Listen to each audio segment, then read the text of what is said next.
So now we're going to look at covalent bonding, and this is where electrons get shared rather than transferred. So you're going to be having atoms that happen to have a decent amount of electrons on the outside of in their valence shell, and they're going to be near enough to each other to sense the other atom's electrons. So they're not like really far apart. They're going to have to be nearer to each other. And as they get nearer and nearer, this is an example of a hydrogen atom. You can see that the electrons are both circled. As they get nearer, this atom's nucleus notices that electron, and this atom's nucleus notices that electron. And there's a little bit of attraction going on right there, where each of the nucleuses kind of pull and the atoms get scooched together, as in this picture right here. Now, what happens is that each nucleus kind of considers each electron that are in there, in that bond, as its own, even though they're being shared between two nucleuses. It's funny that they do it this way. So this nucleus will think that, hey, I have 2 electrons, and then this nucleus thinks it has 2 electrons. When in fact, it's not like they have 2 of their own electrons, they're just sharing it so that it appears that they have 2. They each only had 1 to begin with. So we call this, or the reason that we talk about this, it's called orbital overlap. And you know that this electron, it's in like an orbital on the outside, and they just get close enough so that this one's orbital overlaps with this one's orbital. And that's orbital overlap. And it has to be at the right distance, so the atoms might try, or maybe the electrons, or they might try to pull a little closer, but there's actually a perfect distance, and it's atom unique, atom specific.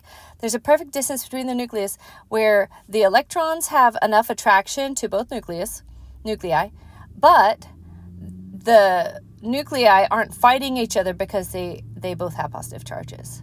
So the atoms will be moving to this unique distance, and it's, I guess in a way, trial by error. I'm not an atom, so it is a special distance, and we call that distance the bond distance.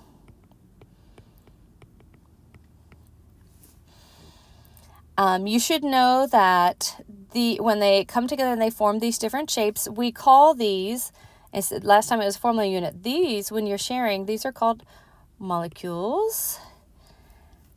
And again, remember your Avogadro number of molecules are in 1 mole. They do not tend to conduct electricity.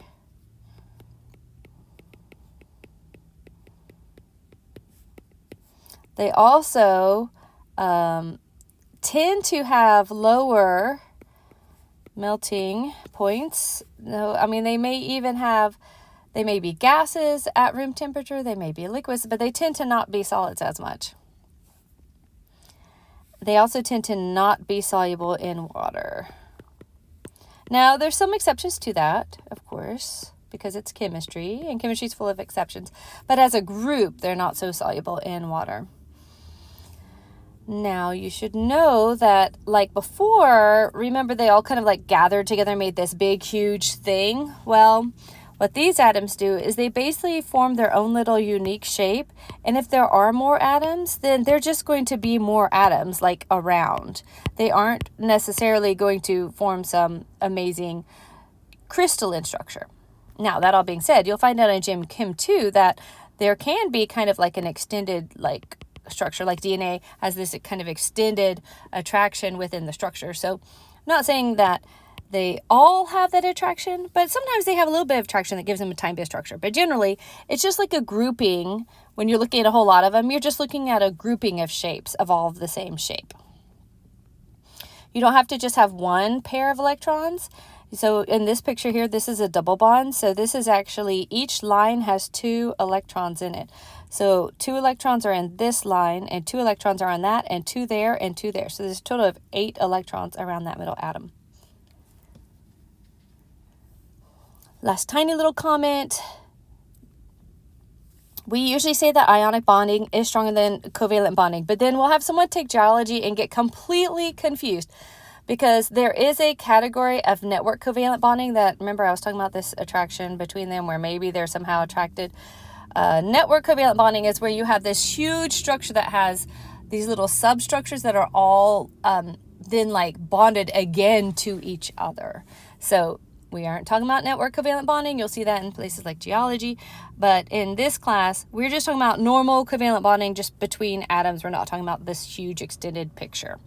So for this class, you should know that ionic bonding is stronger than covalent bonding.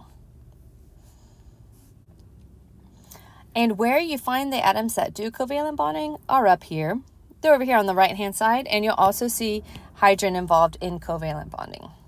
Remember, going across the top of the chart, we have 1, 2, this is the valence number of electrons, 3, 4, 5, 6, 7, 8. That matters quite a bit when you're drawing covalent structures. But it's going to be between, like these two atoms, or this and this, or this and this, or, this and this. So it's going to be between certain atoms that are in this blue coloring.